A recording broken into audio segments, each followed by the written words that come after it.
Get him, Jesus. Get him.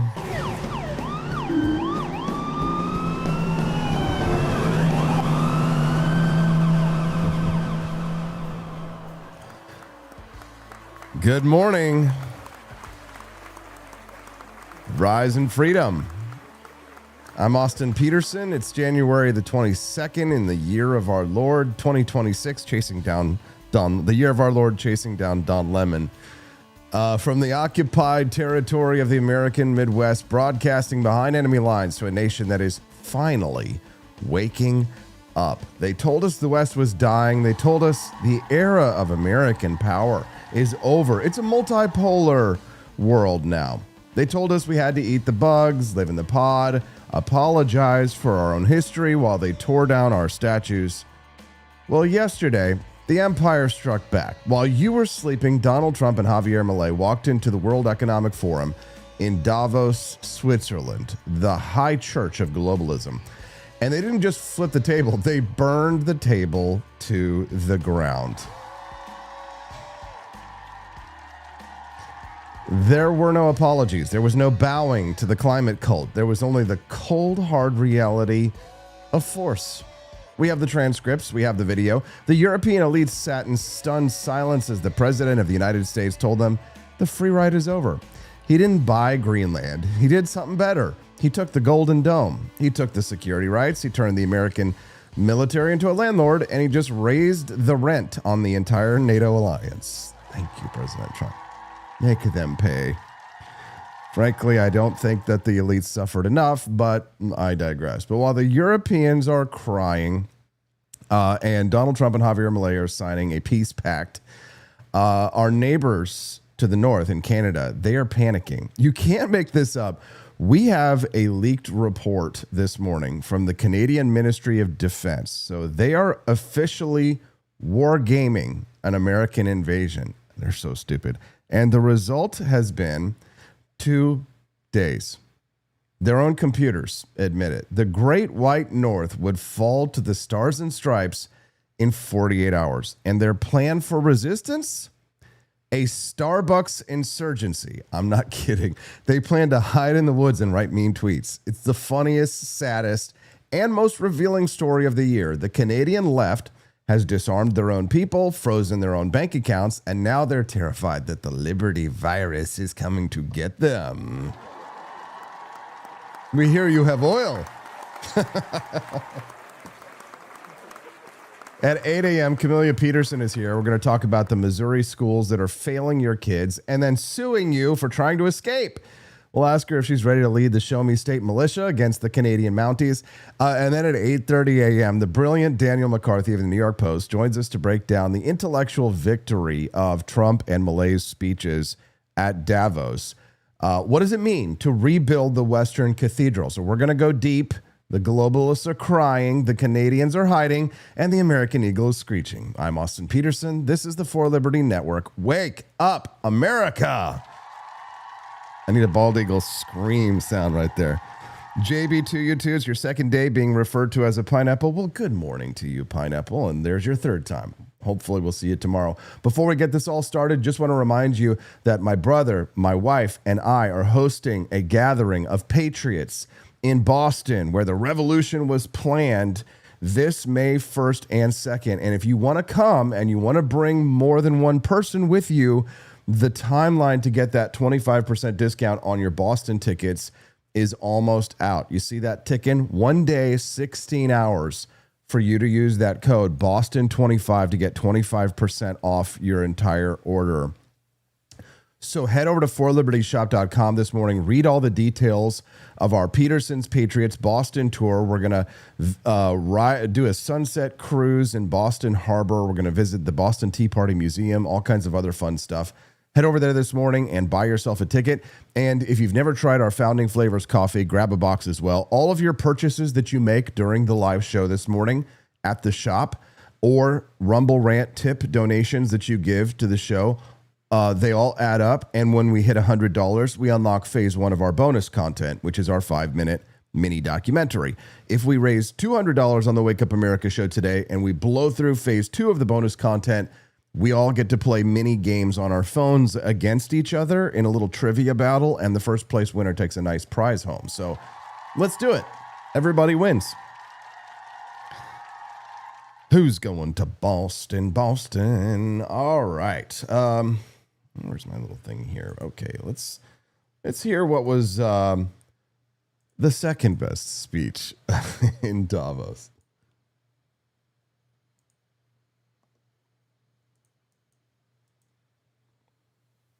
The explosion of prosperity and conclusion and progress that built the West did not come from our tax codes. It ultimately came from our very special culture. Mm-hmm. This is the precious inheritance that America and Europe have in common. We share it. We share it, but we have to keep it strong. We have to become stronger, more successful, and more prosperous than ever. We have to defend that culture and rediscover the spirit that lifted the West from the depths of the Dark Ages to the pinnacle of human achievement. We live in an incredible, changing period. It's an unbelievable time, but we have to take advantage of the time that we're in. In our hands are technologies that our ancestors could scarcely have. They couldn't have even dreamt some of the things that we see today. And so rapidly they're produced. AI, 2 years ago, nobody ever heard of the term, and now everybody's talking about it. And it can have some very good purpose. It could also have some dangerous purpose, and for that we have to watch out. But some tremendous things are happening because of it. And we're leading by so much. We're doing so well. But opportunities that are bigger and grander than ever before in human history are right before us. It is the pioneers in this room. Many of you in this room are true pioneers. You're truly brilliant people. The explosion. Great speech. If you turned on the legacy media this morning before you turned me on, you probably saw a funeral. You saw Anderson Cooper, or maybe the BBC anchors are speaking this morning in hushed tones about disruption and instability. But if you actually look at what happened in Davos, Switzerland yesterday, you didn't see a funeral. You saw an exorcism. For 50 years, the World Economic Forum has operated on a single unspoken premise, which is the managed decline of the West. The idea was simple, that the United States and Europe had too much wealth, too much freedom, too much sovereignty. And it was the job of the credentialed elite, the Klaus Schwabs, the Larry Finks, the bureaucrats in Brussels, to manage that wealth away from you and distribute it to the global south and to the green energy grifters. That era ended yesterday at 9 a.m. Central European time. We're going to spend the next 30 minutes breaking down exactly how it ended, because the details matter. This was not just rhetoric. This was a dismantling of the post-World War II liberal order in real time. Let's start with the atmosphere at the event. I want to read to you a quote from Politico Europe this morning. They didn't mean this as a compliment, but it is one. They said the mood in the Congress Hall was not fear, but bewilderment. When President Trump appeared on the screen, the usual murmurs of disapproval were absent. There was only a cold, terrified silence. I'm glad Trump's on our side. There was only a cold, terrified silence. The European delegation realized, perhaps for the first time, that the American security guarantee is no longer a charity. It is a product, and the price just went up. Yes. You want security? You're going to pay for it. A product. Keep that word in your head. President Trump didn't go to Davos to negotiate climate goals. He went there to renegotiate the lease on Western civilization. And sitting right next to him, metaphorically and spiritually, was Javier Milei holding the chainsaw.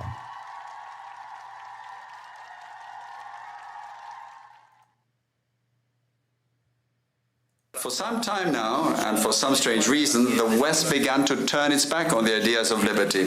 That is why in this same place in 2024, I stated that the West was in danger as a result of having embraced increasing doses of socialism in its most hypocritical form, which is wokeism. In turn, in 2025, I explained the mental parasites sown by the left in humanity. However, 2026 is the year in which I bring you good news. The world has begun to awaken. The best proof of this is what is happening in the Americas with the rebirth of the ideas of liberty. Therefore, the Americas will be the beacon of light that will once again illuminate the entire West, thereby repaying the civilizational debt with expressions of gratitude towards the foundations in Greek philosophy, Roman law, and Judeo-Christian values. We have a better future ahead, but that better future exists only if we return to the roots of the West, which means returning to the ideas of liberty.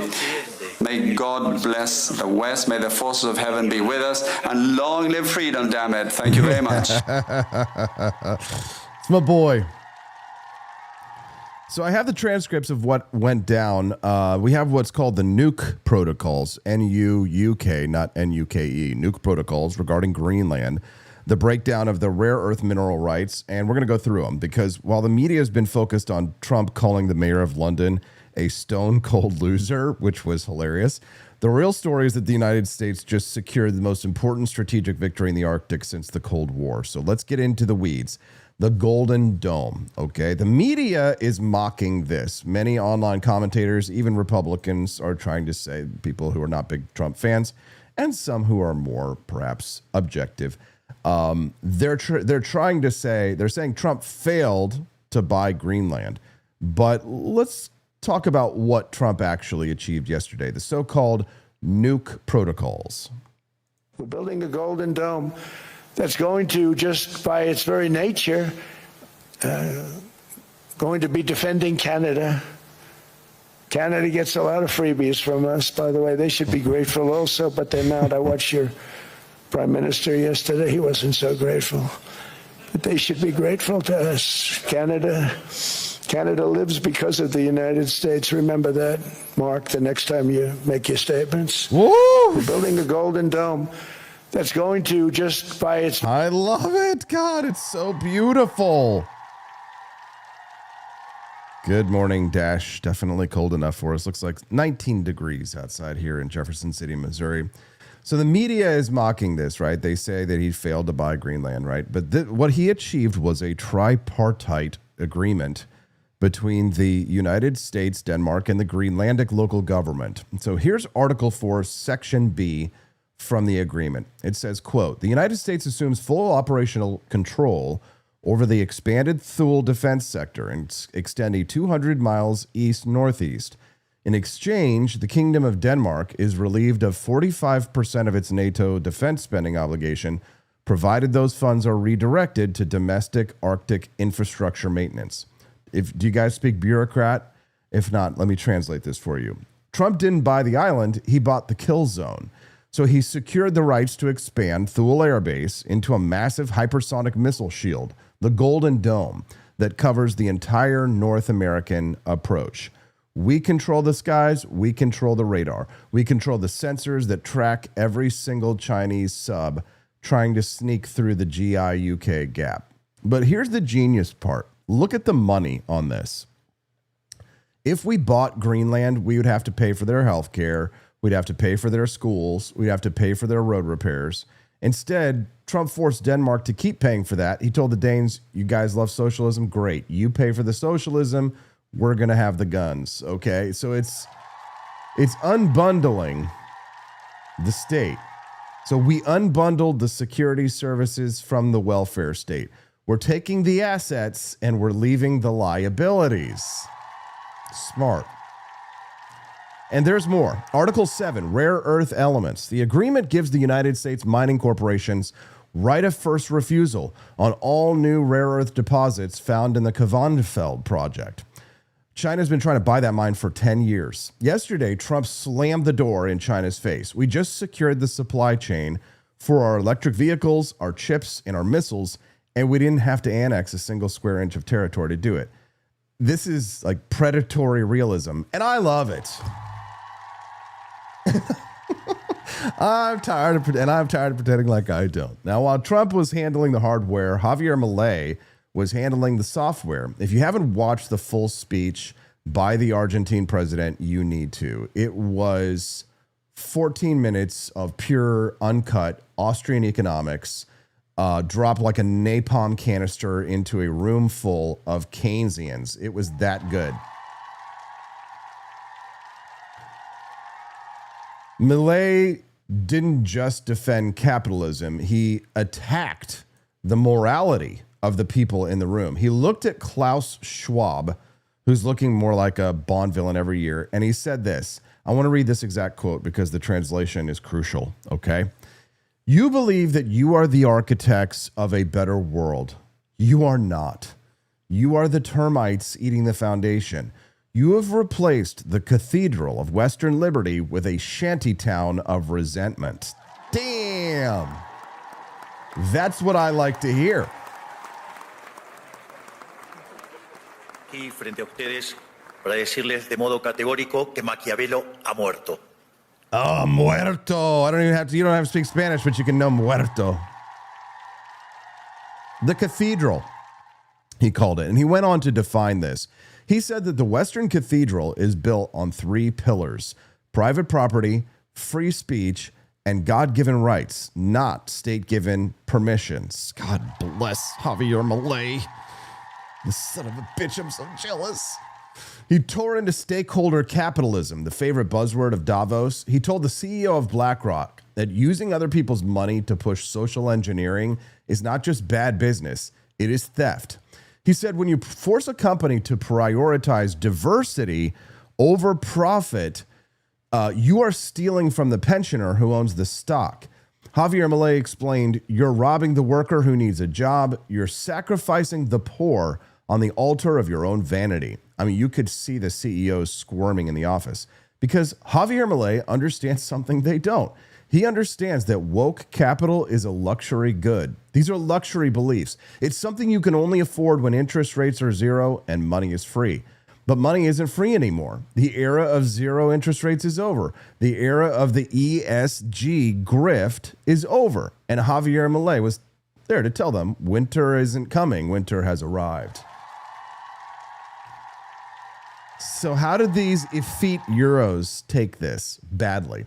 So we have reports that happen from the EU Council meeting that happened immediately after the speeches. French President Macron allegedly threw a fit. He was talking about European strategic autonomy. Strategic autonomy! Now, what a joke. Let's look at the numbers, okay? We dug into the NATO spending reports for 2025. Germany missed 2% of their target.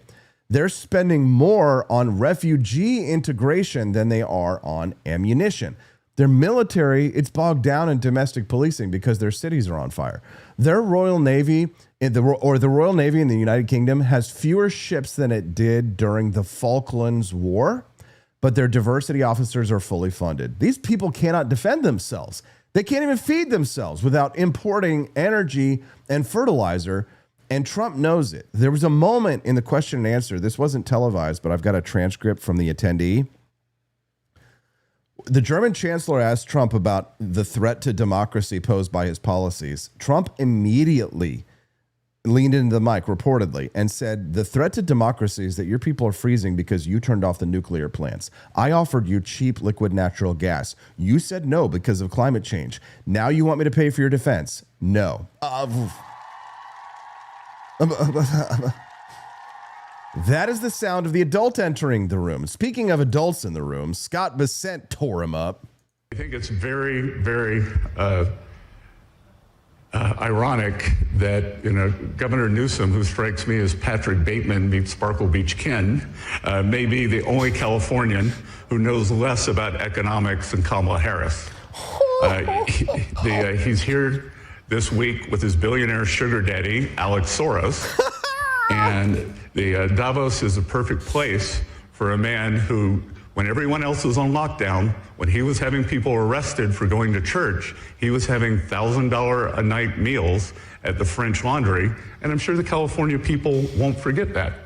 And I can tell my message to Governor Newsom is the Trump administration is coming to California. We are going to crack down on waste, fraud, and abuse. And I was told he was asked to give a speech on his signature policies, but he's not speaking because what have his economic policies brought? Outward migration from California, a gigantic budget deficit, the largest homeless population in America, and the poor folks in the Palisades who had their homes burned down. He is here hobnobbing with the global elite while his California citizens are still homeless. Shame on him. He is too smug, too self-absorbed, and too economically illiterate to know anything. Oh, God bless America. God bless America. I'm sorry. I'm just enjoying this way too much. I hope you're all doing well. Booty Sweats over here in the chat. Scott Bassett is so funny, bro. He is. Patrick Bateman is way cooler than Gavin. Come on, Booty Sweat. Yes.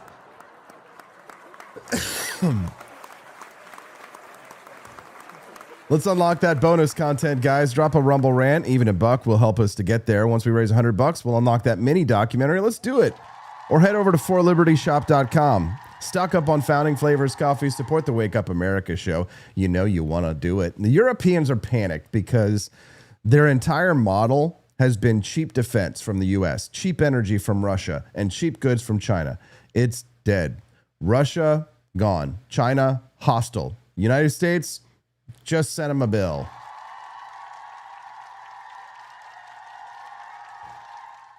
And this brings us closer to home because it's not just the Europeans who are hallucinating. It's also our neighbors to the north.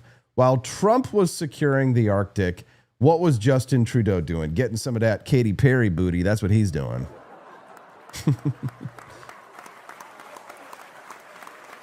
There was a Canadian delegation at Davos. They were handing out pamphlets about feminist foreign policy. No, God! No, God! I kid you not. No! At the same time, literally the same day, a study was released in Ottawa discussing defense scenarios regarding the United States. You heard that right. Canada is wargaming a conflict with us. Why? Because they are terrified that the Trump-Milei virus might spread north, right? They look at what Milei did in Argentina, firing 50% of the bureaucracy, slashing inflation, restoring order, and they see their own doom. The Canadian Liberals know that if the Canadian people ever actually woke up like America has, like they're trying to do in Alberta, the Liberal Party would be finished. So they're creating a boogeyman. They're telling their people that American MAGA fascists are coming to invade. It's pure projected. It's pure projection. We are the ones expanding liberty. They're the ones freezing bank accounts. They're the ones regulating podcasts. I post social media content on Facebook, Instagram, and I get messages that say, this can't be viewed in Canada. Excuse me? I thought Canada was a free country. Is it not? It's not. It's not a free country. Canada is very much not a free country. It is a very unfree country. Trump's victory at Davos scares them because it proves that nationalism works. It proves that putting your own people actually first gets results. And for a post-national state like Canada, that example is an existential threat. So what's the bottom line for you, the American taxpayer? Why should you care what happened in a Swiss ski resort? Well, you should care because yesterday the bleeding stopped. For decades, we've been bleeding money to defend nations that hate us. We've been bleeding jobs to these trade deals that prioritize equity over American industry. You've been bleeding your culture to a woke ideology that was cooked up in faculty lounges and exported by HR departments. Yesterday, Trump and Milei applied the tourniquet. The Nuuk Protocols prove that we can lead the world without being the world's policeman. We can secure the Golden Dome without paying for the welfare state. And Milei's speech proves we're not alone in the world. There is a global movement rising from Buenos Aires to Budapest, from Florida to well, maybe not Ottawa, but we're working on it. The cathedral is being rebuilt. They tried to tear it down. They tried to tell us Western civilization was evil, that masculinity was toxic, that profit was greed, and that borders were violence. They failed. Trump and Milei walked into the heart of the beast, and they didn't flinch. The empire of liberty is back. The board is green. The stock markets love it. The tyrants hate it. And we're just getting started. Stay tuned. This is the Wake Up America show, and I am Austin Petersen. Oh my God, do I have so much more good stuff for you guys today. Incredible content for the next hour and a half. I have two amazing guests. I've got CAMELLIA Petersen. I've got Dan McCarthy. I've got a behind-the-scenes plan going on to improve the Wake Up America show so much more even than it is right now, and it's already great, is it not? So do what Joni Rankin says in the chat. Click that like button. If today's the first time you've ever watched the Wake Up America show, click the follow button as well. And if you don't mind, may I introduce you to my small family business, our patriotic American small business? Because if you go to forlibertyshop.com right now, and let's say that you are a big fan of George Washington, or let's say, let's be real here. Most people in my audience tend to love Thomas Jefferson the best. And that might be why our Jeffersonian Java coffee is the #1 best-selling product of all time in our store. Are we as big as Black Rifle Coffee? No. Are we as big as Starbucks? No. But they don't need your money. We do. Stephanie and I need your money. We need it to grow this network. So ask yourself, if you are someone who is a regular viewer, maybe not a new viewer, and you haven't bought a box of coffee in a while, maybe you've never tried it. Today's a great day to pitch in. Because not only are you going to be supporting the Wake Up America show and the For Liberty Network and unlocking our amazing bonus content, but you're going to get a delicious cup of coffee for as long as it lasts. And let me tell you something. When you're drinking Jeffersonian Java and Electric Elixir and Thomas's Painkiller, it might not last because it's so damn good. Ask anybody in the chat who's drinking it right now or who's tried it that this truly is some of the best coffee you will ever taste. It is that good. If you do not like it, I will give you your money back. So here's what you do. Go to forlibertyshop.com right now as we're talking. Don't wait. Go to forlibertyshop.com and click on the coffee button in the menu. When you come over to the coffee page, you'll scroll down. You see, we have lots and lots of choices. I invite you to, if you have time, take time to browse. But if you don't have a lot of time and you don't know which one to try, we put together a nice little gift bundle for you to try the top 3 that I recommend. So head over to forlibertyshop.com. That's the number 4, libertyshop.com. And when you do, you will see our coffee page. Try our gift box, the Jeffersonian Java, the Electric Elixir, Thomas's Painkiller. You will not regret it. Let's do it.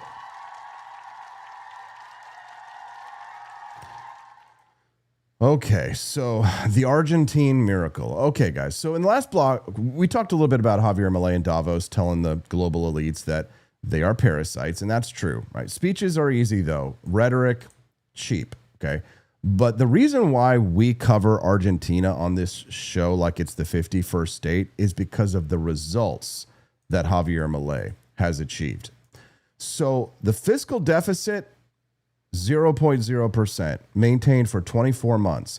Inflation in that country, 1.8% monthly, down from 25% inflation in December 2023. The trade surplus in Argentina, record high, $19 billion. Poverty rate, dropping at the fastest rate in South American history. Think about that. 2 years ago, 100 economists signed a letter to say that that was impossible. CNN told you that if Milei cut spending, the streets would run with blood. The New York Times told you that if he fired the bureaucrats, the country would collapse. The IMF, which are basically suit-wearing loan sharks, they told him he was going too fast. They were wrong. He was right. He didn't just trim the fat. He cut the whole animal. He fired 50,000 state employees. He closed the Ministry of Women, Gender, and Diversity. He shut down the state news agency, Telem, which was nothing but a propaganda mill for the Peronists of Argentina. And the economy boomed. For the first time in 100 years, Argentina is no longer begging for money. They're making money. They're sitting on top of a trade surplus because they stopped punishing farmers and miners and entrepreneurs. He proved the thesis that people like myself and Ron Paul and others have had for years, that the state is not the solution, the state is the problem. But this is interesting, and this is the part that the Beltway libertarians, the ones who work, and never leave DC, they don't understand. Javier Milei is a libertarian. Yes, he is an anarcho-capitalist at heart, but he governs as a nationalist. How does that work? How can you be a libertarian and a nationalist? It's simple. Milei understands that you cannot have a free market if you do not have a sovereign nation. You cannot have liberty if your culture is being destroyed by globalist NGOs and Marxist universities. I'll call this the Milei formula, and I plan on importing this to the United States via our new show, Cafecito Libre, coming to the For Liberty Network in a matter of days. 2 parts: economic liberty. 1, get the government out of your wallet. 2, cultural sovereignty. Get the government out of your head. Most Republicans in America, they might do half the job. They might cut taxes. Usually they're too terrified to touch the culture. That has been changing with Donald Trump. But still, far too many Republicans are terrified to fire the diversity officers. They've been too terrified to defund NPR. Milei isn't terrified. He grabs the chainsaw. He realized that the left doesn't just control the tax code. They control the museums. They control the schools. They control the history books. So what did he do? He didn't reform these institutions. He evicted them, right? I want to talk to you about what happened last month in Buenos Aires. Milei ordered the closure of several what we call sites of memory. So these were museums that were funded by the previous socialist government. And the media, of course, screams, he's erasing history. No, he's erasing propaganda. These weren't museums. They were temples to leftist terrorism. These were indoctrination centers designed to teach Argentine children that capitalism is evil and that the terrorists of the 1970s were heroes. Milei looked at the budget and said, why is the plumber in Cordoba paying taxes to fund a museum that hates him? Great question. Answer, he shouldn't. I don't think Argentines sound like that. Sorry. Oh, he cut the funding. He fired he fired the curators. He turned the lights off. Ese. Sorry, I know that's like a Los Angeles Mexican illegal accent. It's like cholos. Libertarian nationalism. This is libertarian nationalism in action. Libertarian because it cuts government spending. Nationalist because it stops the state from subsidizing anti-national hatred. He's starving the beast. He's starving the correct part of the beast. He isn't starving the police. He gave the police a raise. He isn't starving the military. He bought them F-16s. He's starving the ideological state apparatus. He's teaching us a lesson here in the United States. We've spent decades complaining about the Department of Education. We complain about the NEA. We complain about PBS. Milei didn't complain. He just signed the decree. Afuera. Afuera. Out. Right? So why does this matter to us? Why does Austin spend so much time on a South American country? Because Javier Milei is the blueprint, and I am working on a project to import this brand of libertarian nationalism into the United States. And it's going to come through a brand new show on the For Liberty Network called Cafecito Libre. It will be hosted by a Cuban refugee who became an American citizen. Maylin Salabarria will be hosting a bilingual podcast that will attempt to capture the energy of the South American libertarian movement and import that winning formula for libertarians to the United States. We'll call it My Libertarian Nationalism. Would you like to know more? The consultants in D.C., the type like the Mitt Romney Republicans, they're always telling us, don't scare the suburban voters. Don't talk about the culture war. Well, Milei campaigned with a chainsaw in his hand. He called the Pope a communist turd. He called the left parasites, and he won in a landslide. And his approval rating today, after 2 years of brutal austerity, is still hovering around 50%. Oh, St. Selma gifting some subs. Nice to see you, Shelly Bell. I see you hiding back there. No comments? Why not? People respect strength, okay? They respect a man who actually believes in something. They respect a man who looks at the camera and says, I'm going to set you free, even if it hurts at first. The American right needs to stop apologizing. We need to stop trying to be liberal light.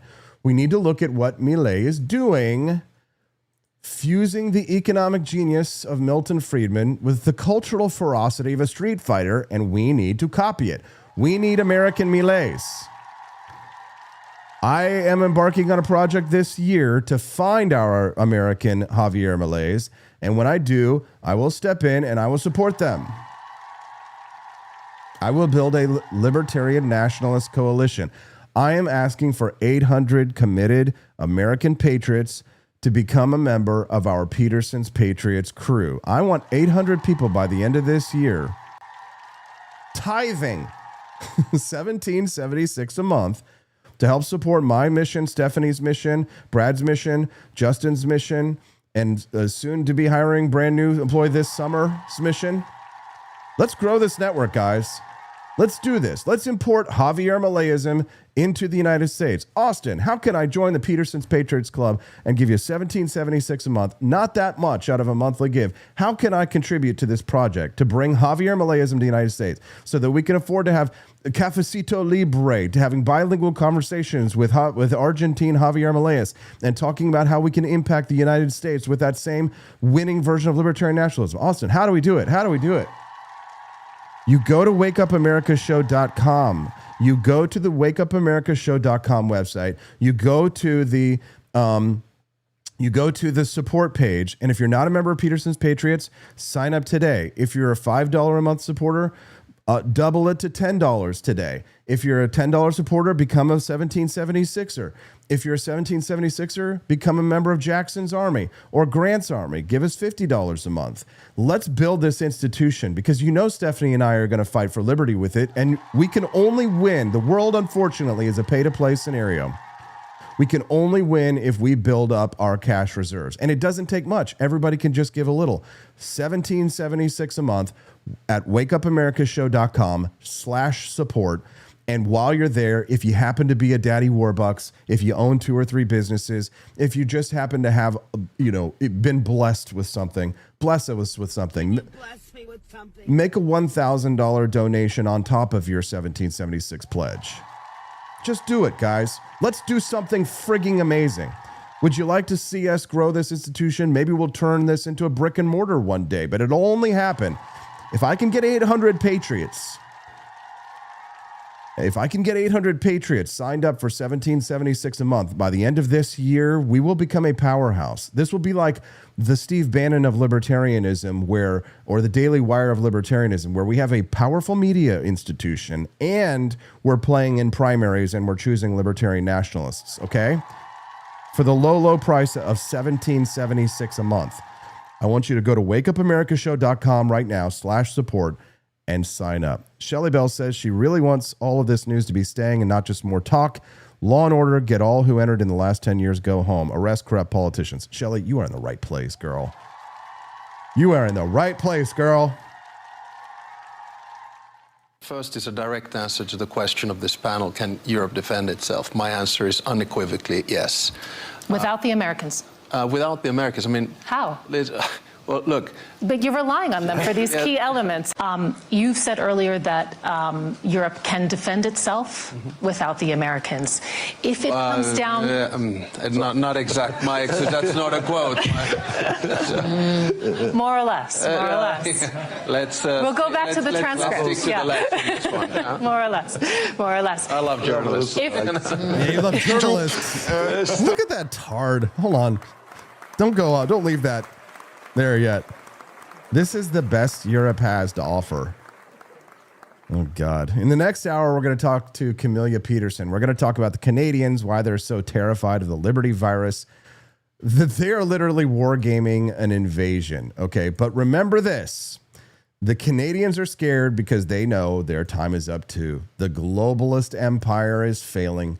The chainsaw is revving up. And freedom is coming. I'm Austin Petersen. This is Wake Up America. I'd like to know what Canada is doing to protect the integrity of Greenland.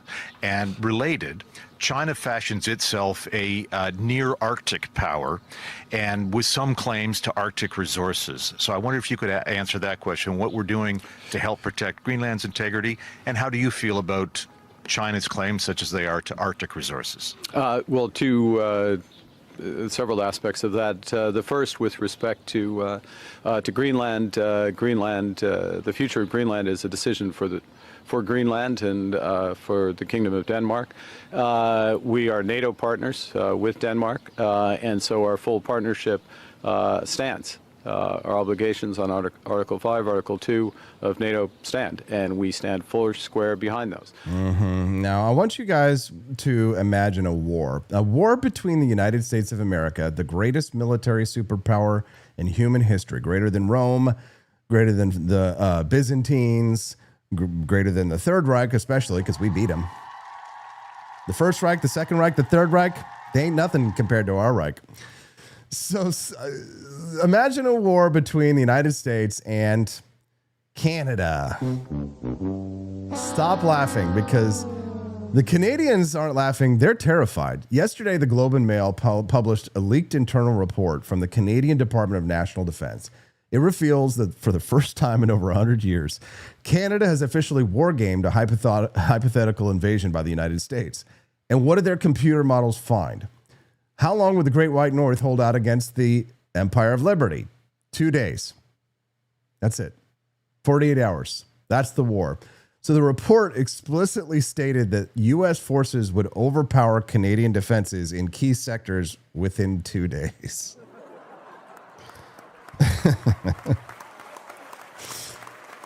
It gets better. But wait, there's more.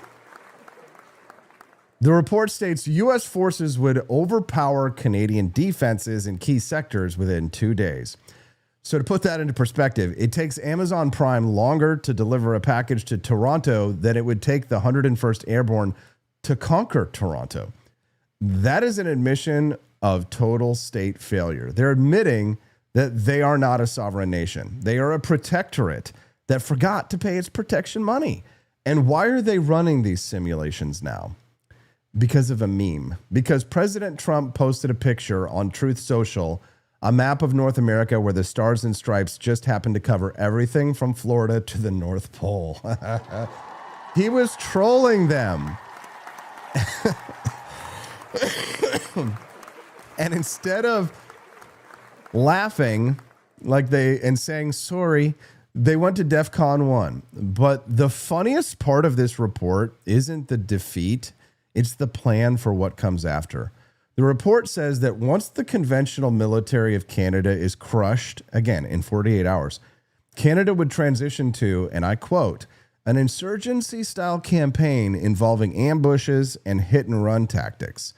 One official told the press they're modeling this on the Mujahideen, in Afghanistan. The Mujahideen were hardened mountain warriors who grew up fighting bears and Soviets. Who's going to lead the Canadian insurgency? The assistant dean of equity at the University of Toronto? Is Justin Trudeau going to leave the warm bed of Katy Perry and lead a guerrilla column out of a Tim Hortons? Ambush tactics. What are they going to do? Misgender us to death? Throw hot coffee at our Abrams tanks? With what weapons, Barney Styles? Oh, I'm getting there. I got a whole chunk ready for you on that. All right, this is the delusion of the effete elite. They fantasize about being freedom fighters. They watch Red Dawn and they think that could be me. But they forget one very important detail, a detail that the right-wing Canadians on X, God bless them, are ripping them apart for right now. So to run an insurgency, you need guns. Let's look at the facts. For the last 10 years, the Liberal government in Canada has systematically disarmed its own population. They banned handguns. They banned assault-style weapons, which is just anything that looks scary. They created a red flag culture where neighbors rat on neighbors. And now that they are paranoid about an American invasion, they suddenly want civilian resistance. With what? You collected the guns. You melted them down. You criminalized self-defense. We're seeing posts from Canadian gun owners, the few that are left, and they're saying, hey, you took my AR-15 because you said it was a weapon of war, eh? Now you want me to fight a war? Well, good luck with that, eh? Oh, it's the ultimate irony of the nanny state. I've been playing a lot of Battlefield 6 with Canadians lately. They all sound like that. They treat their citizens like children who can't be trusted with scissors, but when the wolf shows up at the door, they expect those kids to fight like lions. It doesn't work that way. A free people can defend themselves. A disarmed people can only wait for the police, or in this case, the Marines. So why is this report coming out now? Why is Prime Minister Mark Carney running around Davos talking about Article 5? It's projection. The Canadian left looks at America and they see their own reflection. They're the ones who freeze bank accounts. They're the ones who arrest pastors. They're the ones who regulate speech. They assume that because they are the tyrants, we must be conquerors. But we don't want to conquer Canada. We don't want their bureaucracy. We don't want their metric system. What the f- is a kilometer? We don't want your taxes. We just want Canada to be normal. We want you to secure your northern border so China doesn't walk in. We want you to pay your 2% to NATO so we don't have to subsidize your safety. If you really want to play war games, if you really want to model a conflict with the United States, here's the only model that Canadians need. Don't poke the bear. Because if Jefferson's Empire of Liberty decided to march north, it wouldn't take 2 days, it would take 2 hours. And the vast majority of your own citizens, the ones you've taxed, ignored, and disarmed, would probably be cheering us on. Wake up, Canada.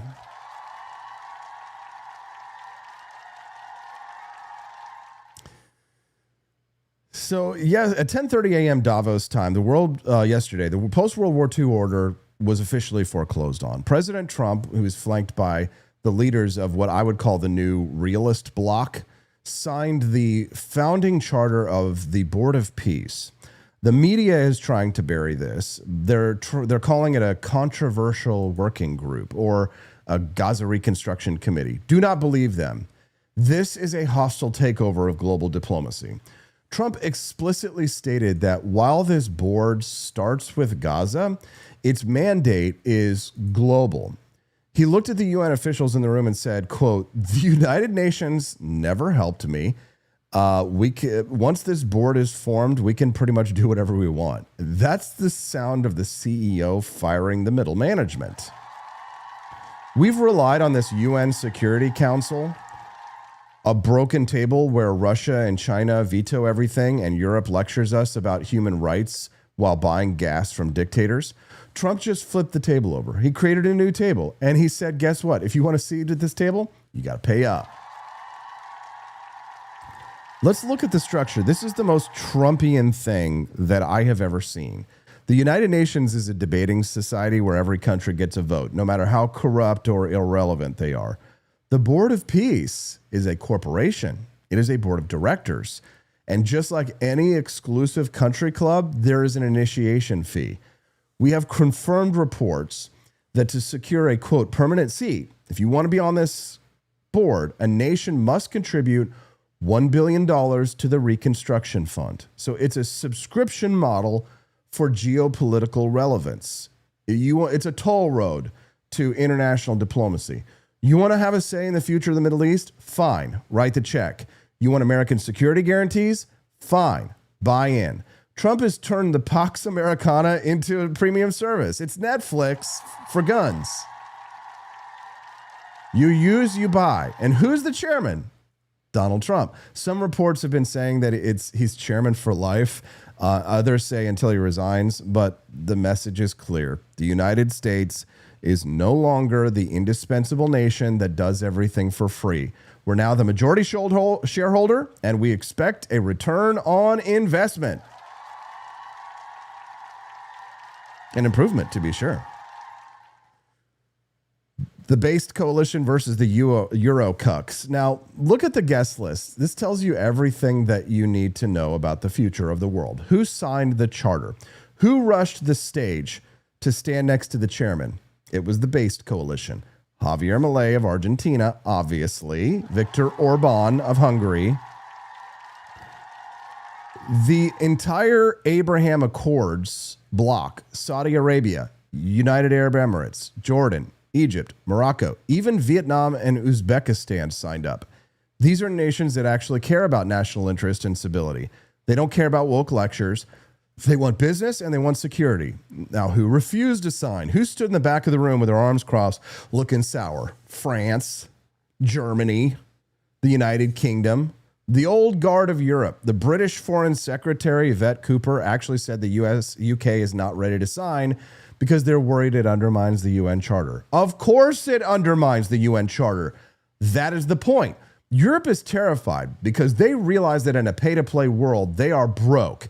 They have no military. They have no energy. And now they have no seat at the big table. They are literally freezing in the winter. Some of them are freezing to death because they have no energy. The power center of the world just shifted from New York and Brussels to Mar-a-Lago and Riyadh.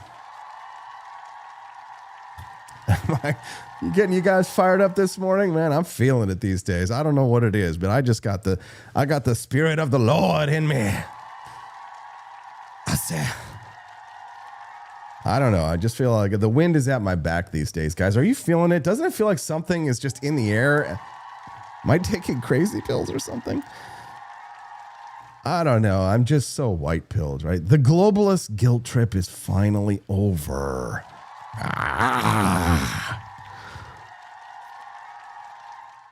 The globalist guilt trip is over. For decades, Alex Jones would stand outside and talk about what was happening at these meetings, and the press would fawn over it, and the Mitt Romney-type Republicans, the rhinos, would show up, and they would commit to climate change things. They let the left, the global left, just run roughshod over us for years, and Trump has finally turned the tables, and he's got a libertarian best friend. It's like Batman and Robin. Javier Milei is even way cooler than Robin. Jeez, guys, I don't know. Do we just? Does it feel like have we won? Can we just? We don't even need a Wake Up America show anymore, do we? It feels like, is our job here done? Have we won? Is it over? Oh, God. No. Keep fighting. Keep fighting, Austin. You want Austin to keep on fighting? All right. Well, then, you know what? Drop a tip in that tip jar for all that fun you're having right now. Pay me. Can you bless me with something? Can you bless me with something? Oh, gosh. Money-wise. Please. Can you suck it? What? Support the Wake Up America show with your financial donations. Buy into my global board of peace. The Wake Up America show is part of the For Liberty Network. We are doing amazing things here over in this shoe closet in Jefferson City, Missouri. Baby, it's cold outside, but it's getting hot in here. We are working on so many amazing libertarian nationalist projects that we've got plans in place for the presidential election year coming up in a few years. We have got plans in place for this year to make the For Liberty Network relevant, to step into primaries this year if we can afford it. And that's where I need you. Make that small donation on Rumble. Go to forlibertyshop.com. Buy the box of coffee. There's so many wonderful benefits that you get when you buy a box of coffee from forlibertyshop.com.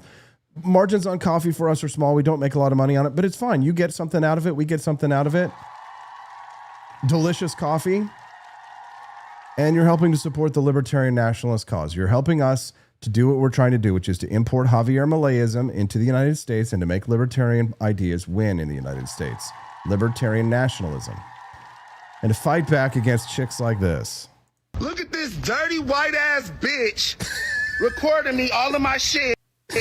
Don't touch me. I'm not touching you. I haven't touched you. I'm not touching you. I didn't touch you. I would never touch you. I would never touch you. What are you talking about? Call the police. What are you talking about? Call 911. Call them. Oh my goodness. Call 911, Edna. Call them 911, Edna.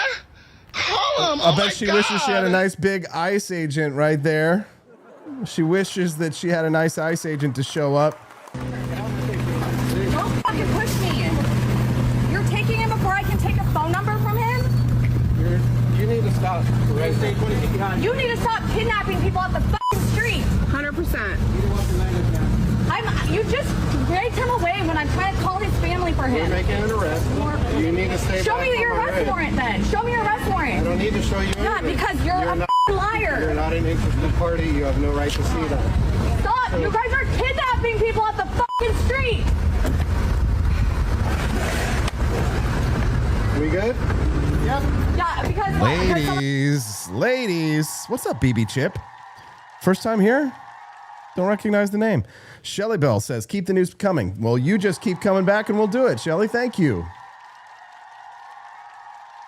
We're so glad and thankful to have a support. Thank you guys so much for that financial support. It really does mean a lot. It helps us know when Brad and I meet for the day that we're like, hey, we're going to keep this show on the road for another month. We appreciate it.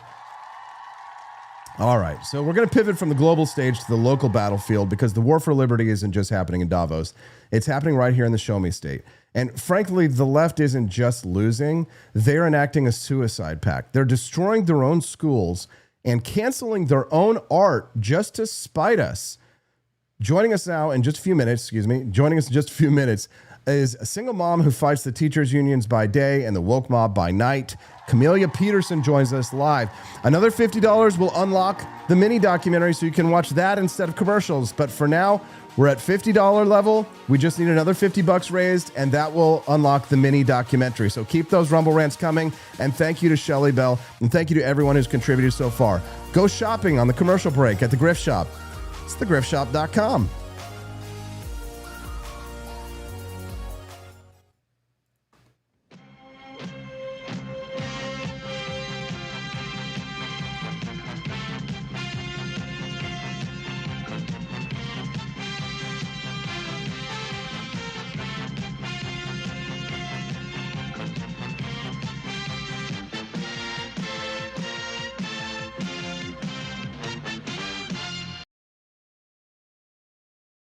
Imagine bringing George Washington back to life. Just to explain that in 2025, men can get pregnant, waving an American flag might offend someone, and our government is $34 trillion in debt. But that's not all, George. We have drag queen story hour for toddlers, pronouns are mandatory, and Harvard can't define woman. Oh. And we send billions to Ukraine but can't fix potholes in Ohio. You know, just normal modern empire stuff. I'm sure he'd be totally cool with it. Right after he finishes reloading. He didn't cross the Delaware for this nonsense, but you can carry on the fight with gear that would have made King George cry. Shop bold, shop free, shop for libertyshop.com. Look, not all t-shirts are created equal. Some just sit there. Others start conversations. The ones at forlibertyshop.com, they raise eyebrows, win arguments, and occasionally get you banned from PTA meetings.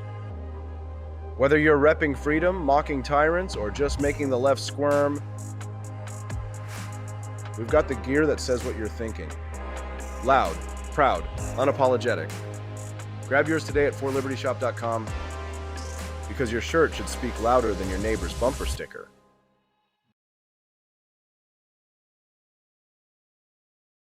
Picture this.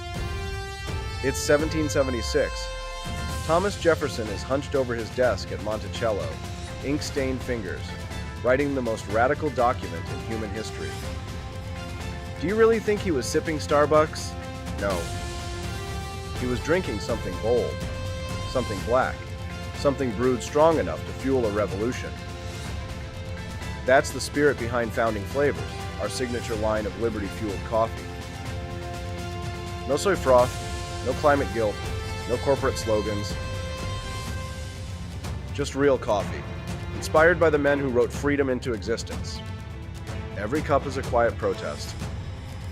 Against mediocrity, against tyranny, against bad coffee. So this morning, skip the globalist brew.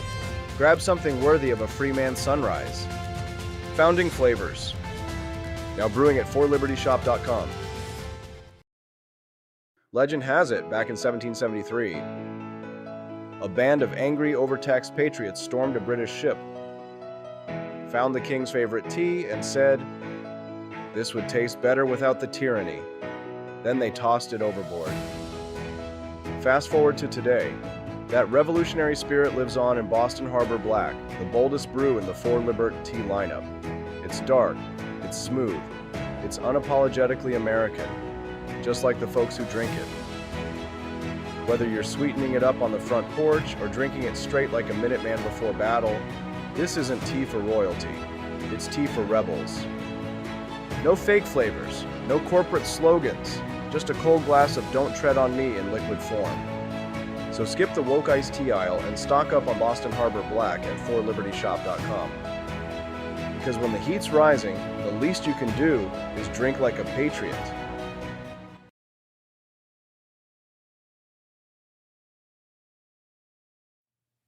But Europe cannot stay united without the United States. There is no moral center in Europe. When in the last 2 centuries had the French or the British or the Germans or the Belgians or the Italians moved in a way to unify that continent? The only reason anything is happening now is because the United States of America finally is understanding her role. But Europe cannot stay united without the United States.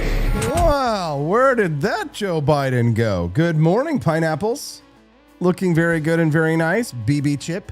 I got my BB chip, BB chip, BB chip. I got my BB chip, BB chip, BB chip. I got my Varagon, Drew Van Ronco, booty sweat in the chat, barbecue sauce. Good morning, guys.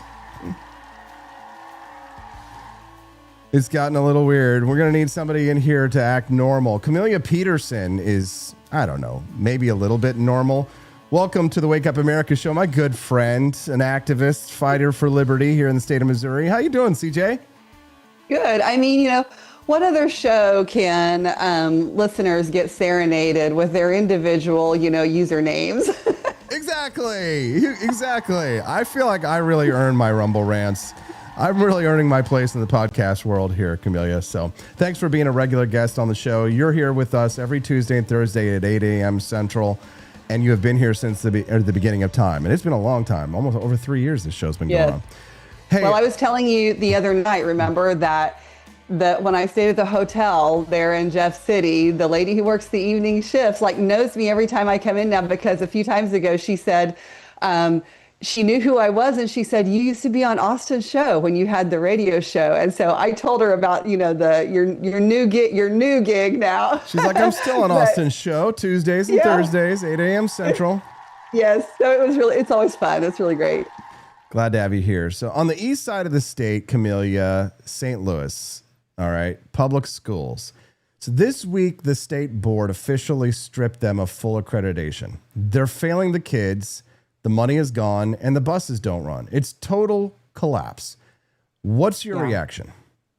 Yeah, I mean, this has been a long time coming. I'm surprised they even gave them provisional accreditation, because it has been a dumpster fire over there. And it finally came to light, I guess, getting public traction probably a year and a half or so ago, when they discovered that their superintendent of their school, who was from, I think she was from Oregon, and she was, you know, handing out contracts to her friends from Oregon and other places. And, you know, they were just bleeding money left and right, because, you know, it was her own little slush fund. And so they finally got rid of her. And at the same time, they're also realizing that 70% of third graders can't read at grade level. And so it is it's been insane. It has just been an example of a disaster of a public education system, where really, you can talk about electing school boards and all those kind of things. It is so hard to turn that ship around without some sort of independent oversight, or giving parents other options to walk away. And I know there were some community members who really stepped up and went to bat, you know, trying to make sure that they were coming in and teaching the kids to read, because the school wasn't. So is bad all around, and I don't know what they're going to do. I think they're talking right now about the option of making it legal to have a third party come in and step in and, you know, get things in shape, because everything they've tried so far, replacing the superintendent, you know, the school board elections that happened since then, it's not getting better yet. The system's broken. So, yeah. And while St. Louis is sinking, Columbia Public Schools. They're suing the state to stop a charter school from opening. So conceptualize this. They're using our taxpayer dollars to sue taxpayers to prevent them from having an escape raft. Is this pure malice? Oh, for sure. I mean, and this is like, we're talking about the Columbia public school system. This is the public school system that hauled the kids in buses to a drag queen show. I mean, they've had trouble for a long time, and they're very, I mean, you know, Columbia is pretty leftist, right? And they, you know, the gentleman who represented them in the Senate before fought really hard. He was, I think a lot of people in the legislature would consider him moderate, right? But he was huge on school choice, and he really fought to just get charter schools in Columbia. So they have tried last year and this year, both, you know, the new Democratic senator now has tried to undo that. And so they haven't been able to undo it in the legislature as far as Columbia or Boone County being allowed to have charter schools. So apparently now they are suing to not allow the school that is trying to open. It's just ludicrous because, you know, it is a charter school that is offering something different. So, I mean, you know, it's not like they're offering the same thing that the public school system is. And there are a lot of, you know, really great private schools too around the Jefferson City, Columbia area. So, you know, if the Columbia school is so good, like, why are they afraid of losing kids to this? Because they would rather preside over a monopoly of failure than allow a single charter school to compete, right? Yeah. Let's talk about the parents. You probably talk to a lot of moms every day. When they see SLPS failing and Columbia suing, do they realize that the system hates them?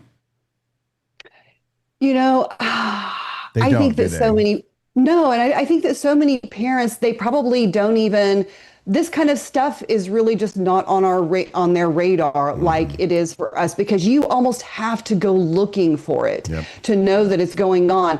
So, you know, the reality is the frustration is out there, and I don't think there's any turning back. Like there have been people in Missouri politics who used to be like staunch public school supporters who have seen the writing on the wall and have recognized that, look, this is the direction we're heading and there's no turning back. So like get on board or have a say in it somehow, because parents are fed up. And so I think that parents are aware enough that they know that they can have other options. And so I think, you know, for us, publicizing this kind of stuff and really putting it out there so they know is really important, because the system does not like them. The bureaucracy is going to protect itself no matter what, right?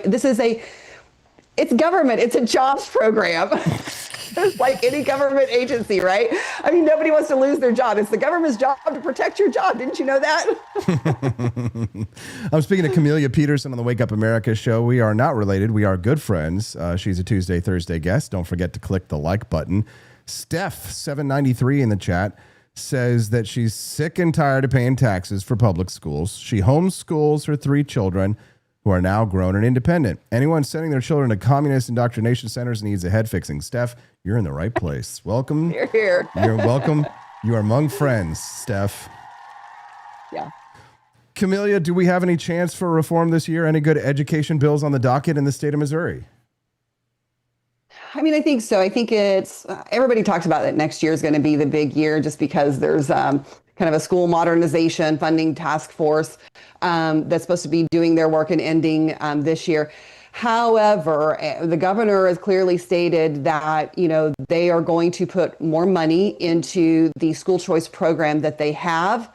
But we're not quite there yet. They're going to try open enrollment again. And it's so silly. Like, if we can't even here in a supermajority red state, right? If we can't even get like choice between public schools, what are we even doing? I very much think that it's more likely that we finally get universal money follows the child school choice before we get open enrollment, which is just dumb. But, you know, I agree. It is what it is. Now, for me, whenever I think of supermajority, I actually see that almost as kind of detrimental. It's sure. Unfortunately, definitely downsides. Yeah, there are big downsides to the supermajority, because then you get people who are running in our party who are not conservatives, who are not. I mean, sure. I always say, We're a Republican majority state. We're not a conservative majority state. And God bless it. Do we have a single libertarian in our legislature, Camellia Petersen? Would you say there is one? We've got somebody running. Get Tony back in there. We got to get Tony back in for one more term. Yeah. I think that we have a few of them that really lean that way pretty hard. I mean, when I have, legislators talking to me about that they've been reading Milton Friedman and, and other people like that, other authors like that gives me hope.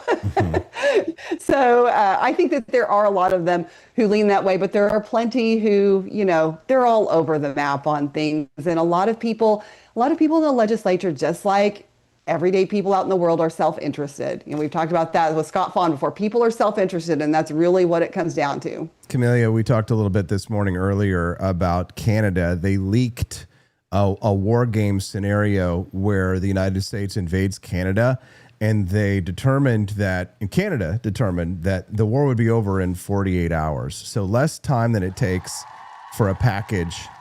Do you like this new belligerent tone that the United States is taking to the Eurocrats, the Canadian liberals? Do you like seeing Trump and Milei teaming up in Davos to rip into socialism and to demand that NATO step up, pay their fair share, and actually be an ally and stop paying for their socialist healthcare schemes and criticizing us while we pay for their defense? Are you enjoying watching some of the chaos, the anarchy?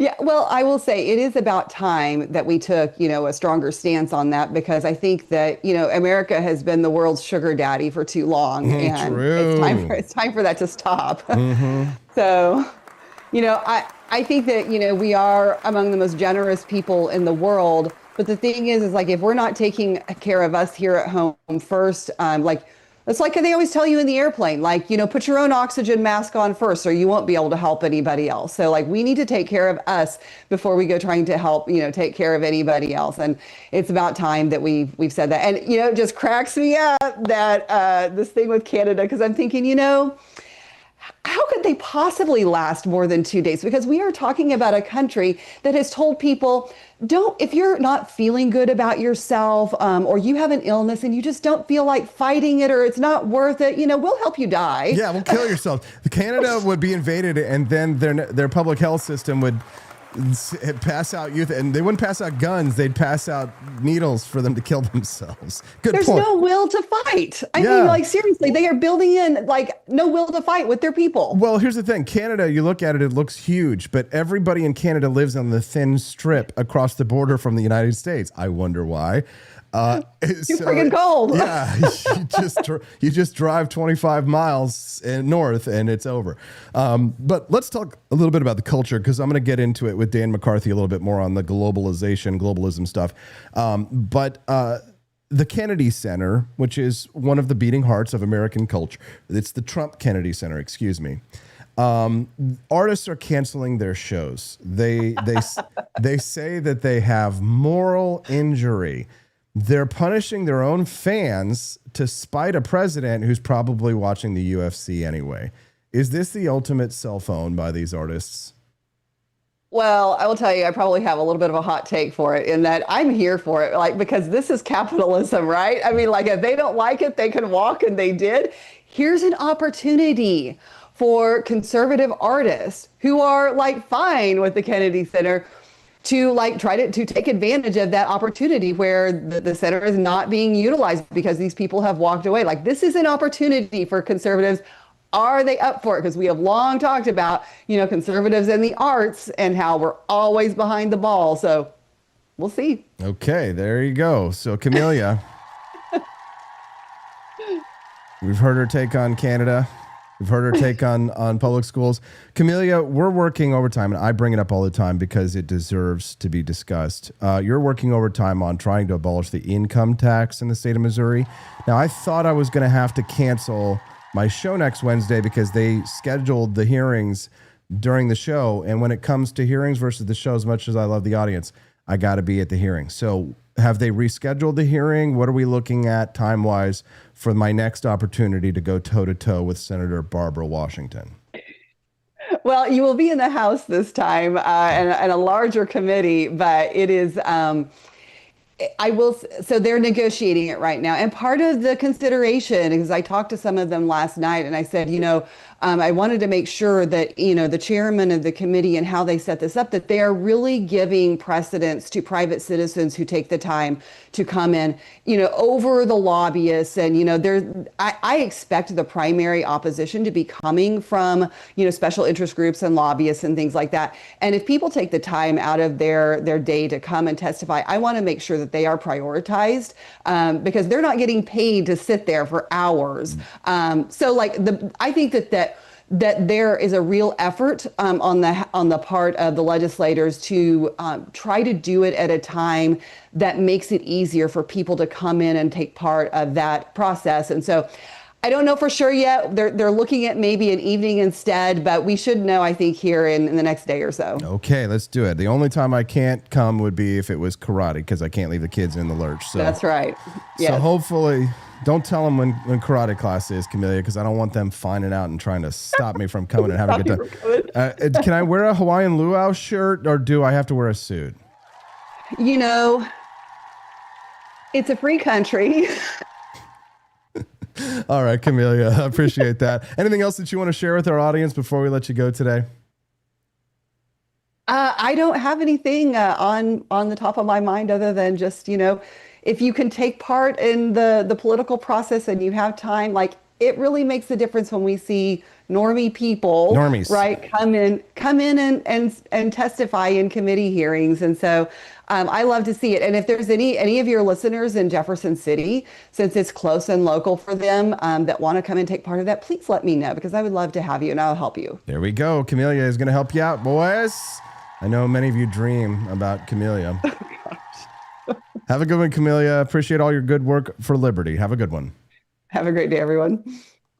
What's happening my country and what happened here in Davos. I was it was well.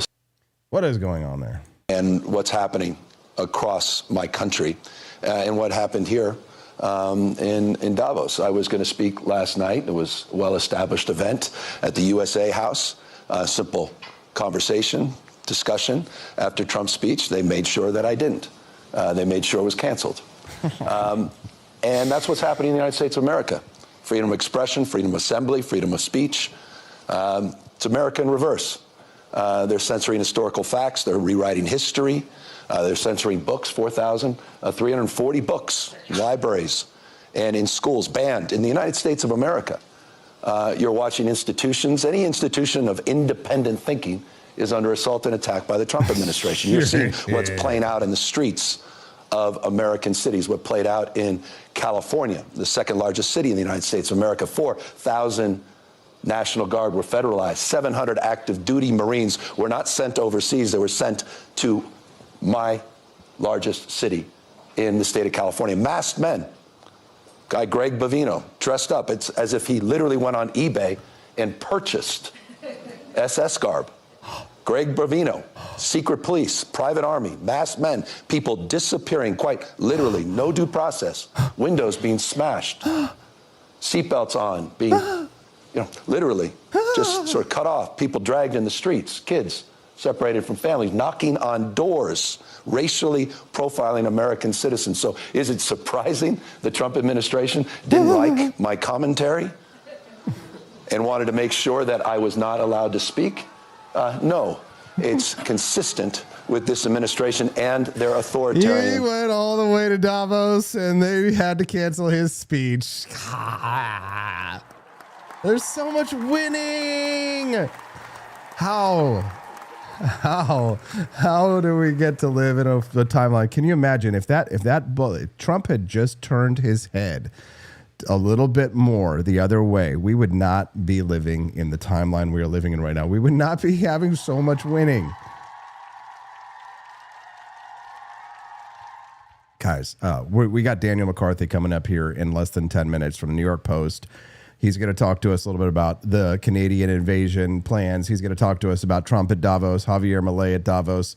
Gavin Newsom at Davos, Trump's threats, Milei's chainsaw, the Canadian panic. Dan McCarthy will be here in less than 10 minutes. Thank you guys so much for all of your support today. Don't forget to click the like button. If you haven't clicked the like button, it's totally free. Support the Wake Up America show. When you click the like button, you will get an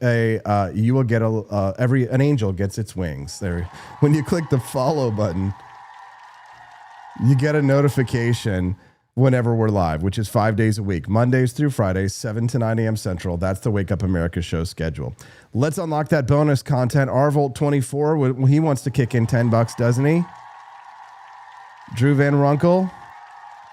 If we get 5 people to donate $10, that will unlock the bonus content, and we can watch the mini documentary instead of commercials when we go to a break here in about 3 minutes to get Dan McCarthy from the New York Post on the show. He's going to talk to us a little bit about the civilizational shift. He's the editor of Modern Age, a columnist for the New York Post, and one of the few intellectuals in America who actually understands what time it is. We have fantastic guests on this show, not just CAMELLIA, our regulars, our locals talking about what's happening in Missouri, but we're covering the national and international stage with fantastic columnists from some of the best newspapers in the United States. This is the Wake Up America show. I'm your host, Austin Petersen, and I'd like to earn your support by providing incredible news coverage, funny topics, introducing you to my family on Fridays, busting my hump over here to bring you a fantastic show early in the mornings, rolling out of bed, pains creaking, but out here blasting the globalists, the left. But I'm just not big enough to not ask for money in a very direct, straightforward fashion. I have to ask. If I don't ask in a way that puts you on the spot, Arvolt24, I just don't get. The fact is that once you become like a celebrity to a certain level, people just throw money at you and your life is easy. That's not my life. If I'm a celebrity, it's on the D list, baby. But you can bump me up. Give me more power, a bigger microphone. I'll spend money on advertising. We'll grow the For Liberty network, but I can't do it without you. Head over to forlibertyshop.com. Make today the day that you buy yourself a box of Founding Flavors coffee, or be like Arvolt, gift a sub, and help to unlock that bonus content. Thank you. Once we hit $100 raised, that will unlock the mini documentary, and we'll watch it after Dan or during the commercial break. I will turn it on if we hit that magic $100 level. Till then, the commercials for you. Walk the plank. No, just kidding. The commercials aren't bad. We'll be right back with Dan McCarthy talking about the globalist cabal being brought low on the Wake Up America show and the For Liberty network.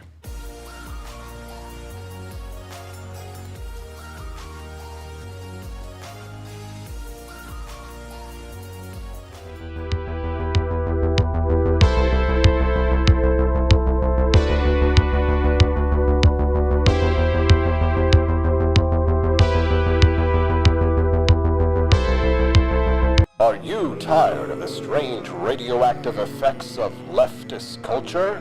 Do you ever wonder what happened to good old-fashioned American values? Well, fear no more, because there's a new force fighting back against the cultural rot of today. Introducing Culturama, a right-of-center talk show that's taking back the future today.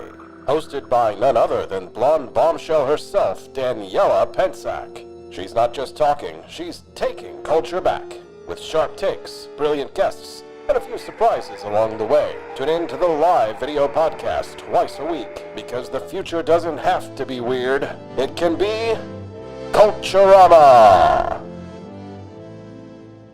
If there wasn't going to be somebody who was a fiery champion of liberty, somebody who would get out there and who would be aggressive, and if they wouldn't do it with more fire or passion than I had, then I would go and I would fight this battle for us. I've fought for the principles that we all share. Parties tend to be secondary to me. We're here because we believe in the principles of liberty. I am not a perfect messenger, but I think I'm a damn good one. This is a replica of our first president's flintlock pistol. You have my full support, my respect, and my gun.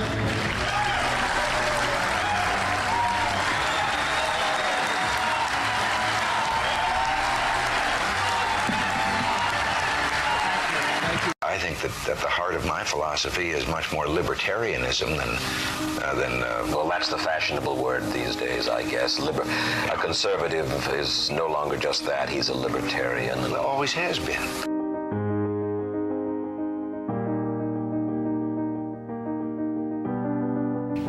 Yet any time you and I question the schemes of the do-gooders, we're denounced as being against their humanitarian goals. They say we're always against things, we're never for anything.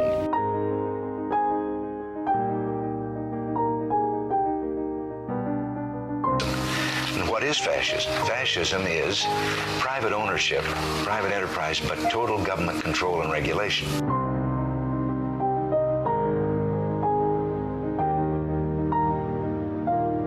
Well, the trouble with our liberal friends is not that they're ignorant. It's just that they know so much that isn't so.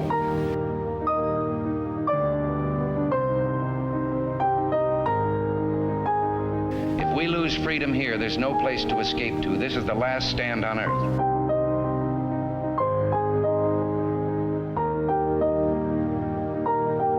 This is the issue of this election.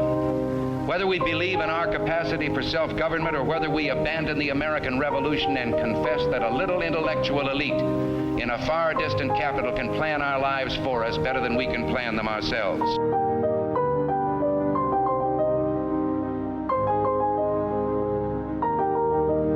Conservative, so-called, is the one that says less government, get off my back, get out of my pocket, and let me have more control of my own destiny.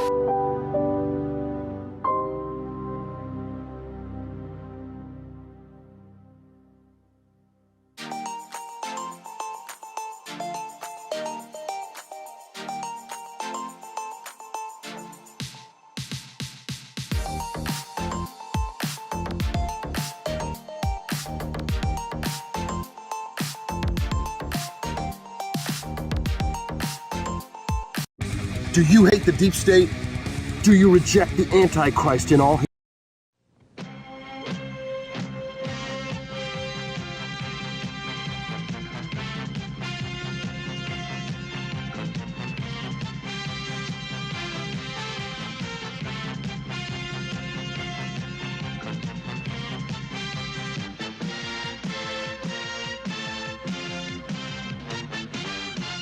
When the Founding Fathers dreamed of liberty, they forgot one thing: coffee. Introducing Founding Flavors Coffee, the brew that built America, and the brew that's fueling a new revolution, one kitchen at a time. Small batch roasted, Patriot approved, and disappearing faster than a redcoat at Yorktown. Don't get left behind, soldier. Real patriots are starting their mornings with Founding Flavors, and trust us, freedom tastes better with a fresh cup in your hand. Stop drinking those tyrant brews who take your money and don't support your values. Stocks are limited, demand is booming, and your morning deserves a taste of liberty. Order now at forlibertyshop.com before the next shipment gets signed, sealed, and sold out. Founding Flavors Coffee, back in 1773, the official brew of morning rebellions, a band of angry, overtaxed patriots stormed a British ship, found the king's favorite tea, and said, "This would taste better without the tyranny." Then they tossed it overboard. Fast forward to today. That revolutionary spirit lives on in Boston Harbor Black, the boldest brew in the For Libert tea lineup. It's dark, it's smooth, it's unapologetically American, just like the folks who drink it. Whether you're sweetening it up on the front porch or drinking it straight like a Minuteman before battle, this isn't tea for royalty, it's tea for rebels. No fake flavors, no corporate slogans, just a cold glass of Don't Tread on Me in liquid form. So skip the woke iced tea aisle and stock up on Boston Harbor Black at forlibertyshop.com. Because when the heat's rising, the least you can do is drink like a patriot. Picture this. It's 1776. Thomas Jefferson is hunched over his desk at Monticello, ink-stained fingers, writing the most radical document in human history. Do you really think he was sipping Starbucks? No. He was drinking something bold, something black, something brewed strong enough to fuel a revolution. That's the spirit behind Founding Flavors, our signature line of liberty-fueled coffee. No soy froth, no climate guilt, no corporate slogans. Just real coffee, inspired by the men who wrote freedom into existence. Every cup is a quiet protest. Against mediocrity, against tyranny, against bad coffee. So this morning, skip the globalist brew.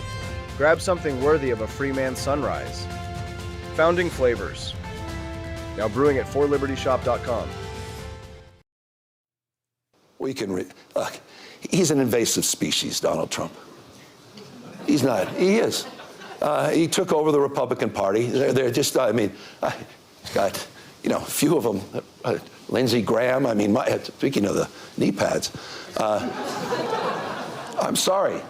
This is tough stuff. It's tough stuff. I don't recognize these people any longer. I used to respect Lindsey. I mean, Lindsey, you think what I'm saying about Trump's tough? How about what Lindsey Graham said about Trump? How about the Secretary of State, Marco Rubio? Do you think? I mean, these are the same people. And this is why No, they for are things not. to change. Trump has transformed them. And me. We're not the same anymore as we were before Trump. Welcome to the Wake Up America show. Trump's threats, Milei's chainsaw, and the Canadian panic. Let's talk about the philosophy behind the fireworks. Because what we are witnessing is not just a political victory for the United States. There is a civilizational shift happening. Joining us is the one man who can explain it. He's the editor of Modern Age, a columnist for the New York Post, and frankly, one of the few intellectuals in America who actually understands what time it is. He had a brilliant new piece out this week titled From Rock to Tech, Talent Flees Taxes. So he compares the exodus from Gavin Newsom's California to the Rolling Stones fleeing socialist England in the 1970s. Daniel McCarthy, welcome back to the Wake Up America show. We're delighted and glad to have you here, sir. Thanks, Austin. Glad to be here. So, Daniel, let's start with a scene in Davos. Usually that room is filled with gray bureaucrats lecturing us and rhino Republican types and Democrats giving concessions for things like carbon credits. But yesterday, Trump and Milei walked in and told them their religion is dead. You've written about the regime for years. Did yesterday feel like a turning point where the bad guys finally realized they aren't in charge anymore?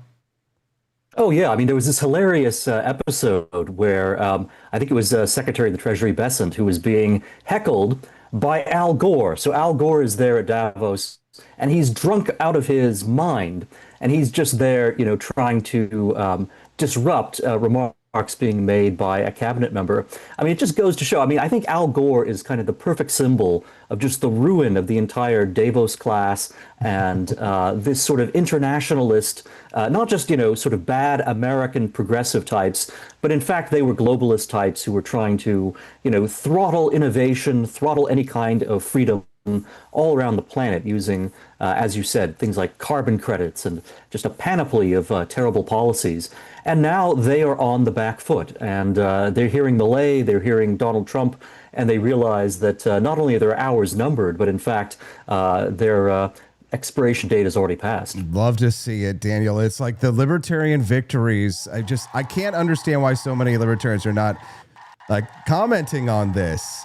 I'm a Javier Mileiist, so I'd like to focus on him for a moment.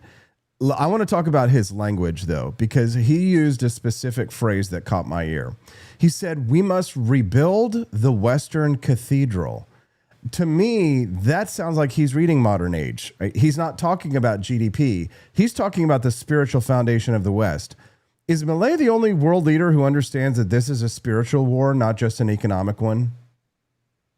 He may very well be the only one who combines a sense of economics with a sense of what it means to have a civilization that's deeper than that. So, I mean, Donald Trump, you know, is great. He shoots from the hip. He has very great instincts. But of course, you know, Trump, let's say he's untutored when it comes to economic ideas. Now, you know, he's a businessman. He has a very, you know, a robust practical sense of economics. Milei is very interesting because, of course, you know, he is a political leader, but who's actually, you know, read very deeply Hayek. He's read Rothbard. He's read any number of you know, great Austrian economists whom he name checks in you know, directly when he's speaking at places like Davos. And so he brings that together with a sense that, the West has to stand up for itself. It can't let itself be overrun. It can't have a sense of guilt that leads it to suicidal policies. So he really is a remarkable figure. And I think he's one that Donald Trump can work with in a number of ways, not just, in the usual sense of, friendly countries that are, working together on a number of issues, but also rhetorically, they happen to, I think, help one another out in a big way. If American libertarians had the same attitude towards Donald Trump that Javier Milei had, we'd have probably had a libertarian in the cabinet, wouldn't we? Well, and Trump, opened the door. He went and, there were a lot of libertarians were very mad that Donald Trump got to speak at the Libertarian Convention back in 2024. And they were saying, who's ever heard of a political convention having a candidate from another party speak at their event? But in fact, of course, that you would have the Republican nominee to be, as Donald Trump was, have an ex-president come and grace the Libertarian Party convention was actually just a remarkable, olive leaf being extended to libertarians by, a political leader of a national caliber. And libertarians didn't want what he was offering, and they didn't want to cultivate that relationship. They booed him. They booed Trump even more loudly than they booed me for saying you shouldn't be able to sell heroin to 5-year-olds. But I digress, Dan. Let's talk about things that matter.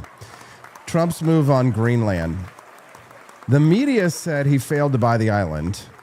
I think it was a masterstroke. He got the Golden Dome deal, some military rights without the welfare state liabilities, and some mineral rights. But I even saw some conservatives who were saying this is nothing but a reaffirmation of the original 1952 agreement. Is that true, or was it a win? What do you say?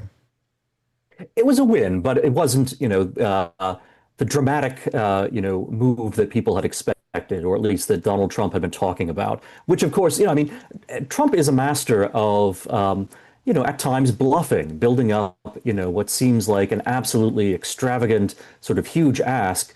But of course, it's a negotiating tactic. This is a way for him to say, okay, in order for me to get what I want, I have to ask for a lot more than I want to bring the other party to the table. And that's exactly what he did with Greenland. So we've got a number of advantages now we didn't have before this whole episode began. And the fact that we're not taking over, as you say, all the welfare state obligations and subsidies that are involved with Greenland domestically, that's a good thing for us. Yeah, we are having a hard enough trouble keeping the roads paved in Jefferson City, trying to figure out how to do it in a place like Greenland. So I agree with you. So while Trump was holding court, I played that clip before you came on, Gavin Newsom had his speaking slot canceled at Davos. He was wandering the halls like a ghost. Do you think that, people were absolutely drawn to Trump and almost ignored Gavin Newsom.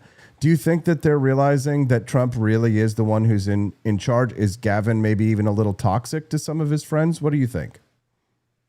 You do wonder. Gavin Newsom right now is kind of hoisted on his own petard. So, in California, we have this billionaire tax, which one of the major labor unions is pushing for, and they're going to do it by a referendum. And Newsom himself thinks that this billionaire tax goes too far. It's a pure confiscatory tax. It is not a tax on the increments of gains. It's a tax basically on wealth. It would take just 5% of everything that all the assets a billionaire owns. So Newsom thinks that goes too far, and yet, he can't get himself to the point where he's going to denounce these progressives who are pushing these ideas. And so he's actually said, well, you know what? This would be bad for California because it would mean that we couldn't compete with other states. But if this were a universal tax, if this were a tax, nationwide in the United States, that would be a fine thing. So, I think when people hear Newsom say that, they realize that, he puts a mediagenic face on an agenda which is actually very hypocritical. And the left itself, they kind of see Gavin Newsom as a means to an end, but in fact, he may not go far enough for them. So I think Newsom has lost most of his constituency. And the question is just, well, is he enough of a camera-friendly face that the left is still going to try to use him, in 2028? But it's not surprising to me that at Davos he wound up being turned into a ghost, as you say, because people wanted to hear a substantial remarks, and so they, Milei and Trump represent that. and Gavin Newsom is there, making very strange jokes about Lindsey Graham. It was a weird joke with the knee pads and everything, saying things like these are the same people, blah blah blah. It's as if, I mean, it's all pretend with Gavin. He knows what's gone on. He understands why Donald Trump won and took over, because the Republican Party was in need of a warlord, and we got one to some extent. I just love the whole Batman and Robin thing going on, though, with Trump and Milei at Davos, because Milei, like you said, gives those speeches where he's quoting Hayek, he's ripping into John Maynard Keynes, and he's calling the people termites to their faces. Trump is actually almost a little more diplomatic than Milei is in some way. I never thought that would happen, but Milei does not pull punches. Trump, he hits hard, but it's kind of like Milei is cutting with 1,000 cuts, the jabs. He's like a little bit more ninja style, whereas Trump is more Grognak or maybe Conan the Barbarian. What is best in life, Conan? To crush your enemies. And in a way, I don't know. It just reignites a sense of American patriotism that I have not experienced since the Ronald Reagan era. It's in a different way. Reagan was a much more conservative man.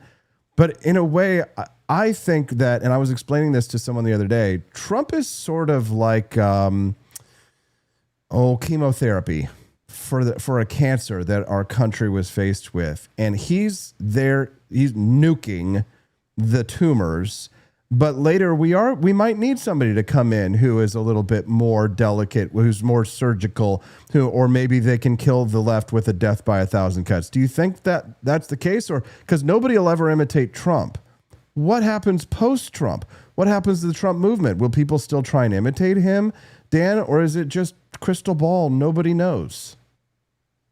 Yeah, I've used the analogy of creative destruction in the economy to describe Donald Trump in politics. So we had, a lot of corruption in the Republican Party, a lot of, philosophical corruption that it had basically become, a kind of a pale twin of the Democratic Party and its progressivism.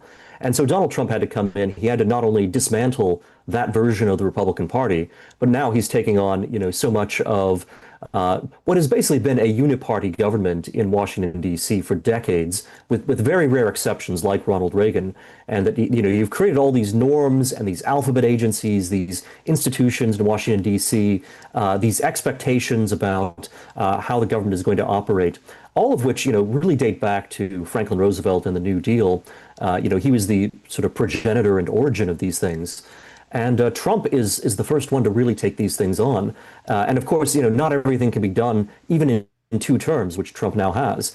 And so there really is going to be a need for the creative part of creative destruction to follow what Trump is doing now and to kind of, rebuild some of the institutions and norms that we need outside of government and really, reinvigorate American civil society and, American industry, American business, all of that, which Trump is trying to do. But of course, it takes time. And he's fighting against, a Leviathan that's been built up for 80 years. Absolutely true, Dan. And I'm speaking to Dan McCarthy, writer from the New York Post, publisher of many magazines, and a friend of the show on the Wake Up America show today. If you have a question for him, please feel free to drop one in the chat. I'll be monitoring the comments. Click the like button as well if you're enjoying the content. You wrote an article where you kind of compared the flight of the billionaires from California, like Musk and Thiel and David Sachs, to the Rolling Stones fleeing England in the 1970s. Walk us through that history. The UK taxed Mick Jagger at 98%. Are the Democrats trying to do the same thing to Silicon Valley? Well, it's not in exactly the same way. They're not, imposing a 98% tax. But what they're doing is, just as, you had taxes so high in England before the advent of Margaret Thatcher, that, some of the most talented, most famous people in the country, like Mick Jagger, like Rod Stewart, there's a whole litany of rock royalty, which basically went into self-imposed exile, tax exile, as a result of this very hostile environment that Britain had become toward people who were successful and who were getting taxed and punished because of their high degree of success. Well, California is becoming the same kind of thing right now, thanks to the Democrats who've had a monopoly of power there for far too long, and it's only getting worse. And this latest effort is now this billionaires tax, which would be a 5% tax on the assets of anyone with $1 billion or more. And that's a small universe. That's only about 200 or 300 people, even in California. Nevertheless, just think about this. I mean, this is a ballot initiative. This is a referendum, and they are going to, have millions of voters come out and talk about taking 5% of the wealth of, 200 or 300 people. I mean, if that's not like the ugliest possible expression of democracy gone wrong, it's hard to imagine, other than just randomly putting people to death because a majority, a mob demands it. That's about as bad as it can get, right? You've got millions of people expropriating, a few hundred people. And of course, if they are successful, why would they stop with billionaires, right? If they're going to start, taking 5% of, the assets of billionaires, maybe they'll extend it. Maybe they'll say, wait a minute, $100 million is a lot of money. Maybe we should take 5% of, everyone who's got 100 million, and maybe it'll get lower than that. So it is, just pure confiscation, and predictably, it is having the same result that the very, hostile environment that Britain presented to talented, high-income people back in the 70s. The same thing that happened there is now happening in California. At this point, because billionaires are being targeted, billionaires are the ones fleeing. And it's remarkable because not only do you have people like Musk and Peter Thiel who are getting out, but even the woman who owns In-N-Out, the famous California burger chain, she too has left the state and has gone to Tennessee because California is just not a place where you can be as successful as they are and still get, live unmolested. If she went to Knox County, she's got the most libertarian mayor of all the United States. The man who I'm trying to convince to run for president, Glenn Jacobs. I love that term that you came up with, reverse alchemy, right? Some people might say it's, they're killing the golden goose. You call it reverse alchemy, where California is turning gold back into lead. That's hilarious. Brilliant writing. And I also love this catch that you made about Gavin Newsom. He told the New York Times he opposes the state tax only because of competition, but he implied that he'd support a federal one.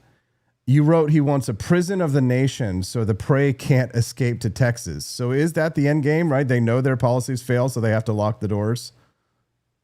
Oh, yeah. I mean, Newsom was more or less explicit about this in a New York Times interview he did recently, where he basically said, well, look, he was indicating he was very sympathetic to the goals of the billionaire tax. And his only concern was that because we have a federal system in the United States, people could flee Texas and flee California and go to Texas or Florida or someplace else.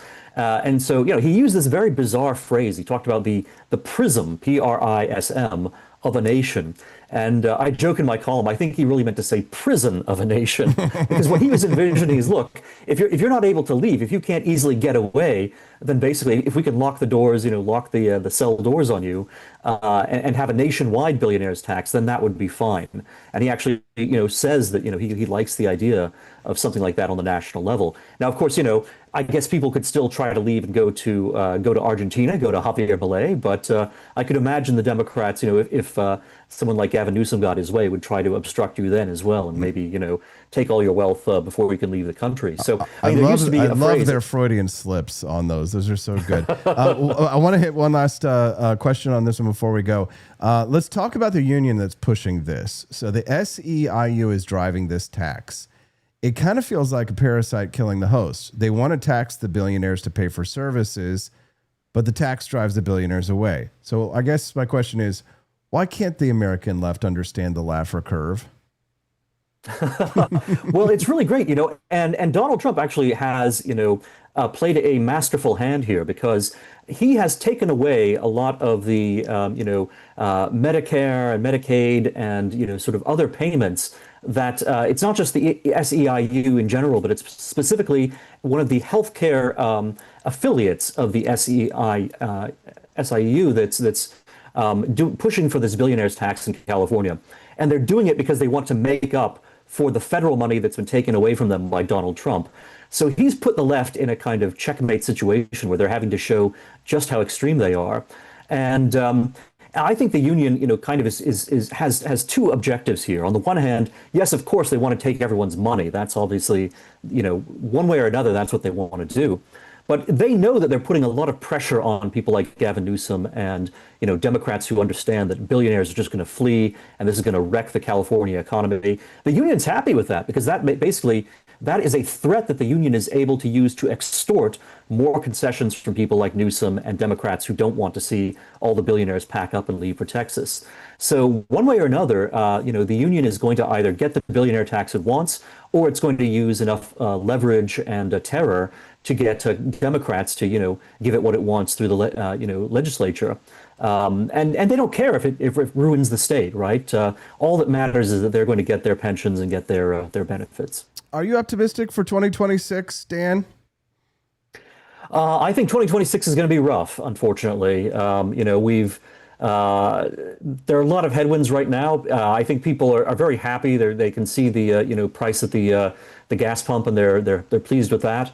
But unfortunately, midterm elections don't typically go very well for the president's party. So, I think there needs to be some thought in the administration, the Trump administration, and with the GOP Congress about what they can do to really seal the deal with voters in the next 10 months here, because historically, midterms are rough.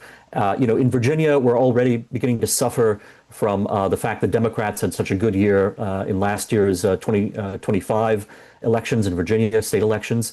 And, this new governor of Virginia, where I live, has brought in the most horrible set of ideas, higher taxes, all kinds of new restrictions and regulations. We're going to get that nationwide if the Democrats take Congress. Somebody's got to get into the Virginia GOP and clean house, because boy, did they ever mess up. I loved their candidate, but I think the messaging just didn't work. Dan, is there anything else you want to share with our audience before we let you go, or plug before we let you go? Sure. You can always find my work as an editor at modernagejournal.com. And as Austin has mentioned, I write for the New York Post, and you can find my columns under my name there in the opinion section, and at other fine publications like Chronicles Magazine and the American Conservative and Compact Magazine as well. Dan, thanks so much for your good work and for being so generous with your time and joining us here. Keep it up. We love reading your writing. It always makes me think. Have a wonderful day. Thanks. Gavin Newsom. Respectfully, what are you doing? You're the governor of the state of California in the United States of America. Why are you over in Davos, Switzerland, talking to folks and speaking negatively about the president of the United States? I have no problem with Gavin Newsom being candid and open about his feelings about our president on United States soil. To go over to another country, Switzerland, to go over there and to be in the presence of other European leaders speaking against the president of the United States. I'm not down with that. Y'all might be. I'm not down with that at all. Say whatever you want here as a governor from the opposite side of the aisle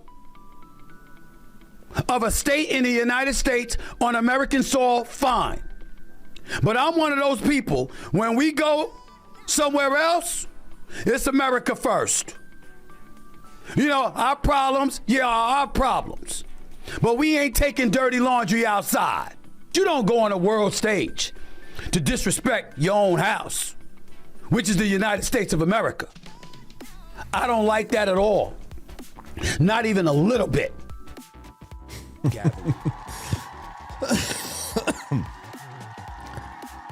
Thank you, everyone, so much for all of your support. Thanks for clicking the like button. Thanks for clicking follow. Thank you for your subs, your donations. We are so grateful. We didn't unlock the bonus content today, which means that the Wake Up America show is canceled, and no offense, but it sounds like that's some fucking commie gobbledygook. And we will not be on next month. Just kidding. But please don't scare us. Unlock that bonus content, guys. Head over to forlibertyshop.com. As you exit the show, exit the Grift Shop, at forlibertyshop.com. Help support our mission to bring the ideas of economic freedom and personal liberty, to import the ideas of Javier Milei to the United States. Can we please get liberty to win here? Can we have liberty win in the United States? Help me help liberty win. By exiting through the Grift Shop, head on over to forlibertyshop.com. Buy yourself the P4 Liberty top 3 favorite founding flavors coffee at forlibertyshop.com. And we'll see you guys right back again here tomorrow on the Wake Up America show. And that's on what? The For Liberty Network.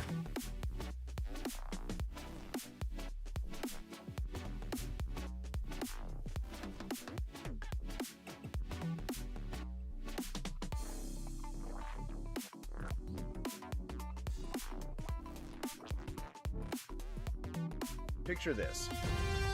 It's 1776. Thomas Jefferson is hunched over his desk at Monticello, ink-stained fingers, writing the most radical document in human history. Do you really think he was sipping Starbucks? No. He was drinking something bold, something black, something brewed strong enough to fuel a revolution.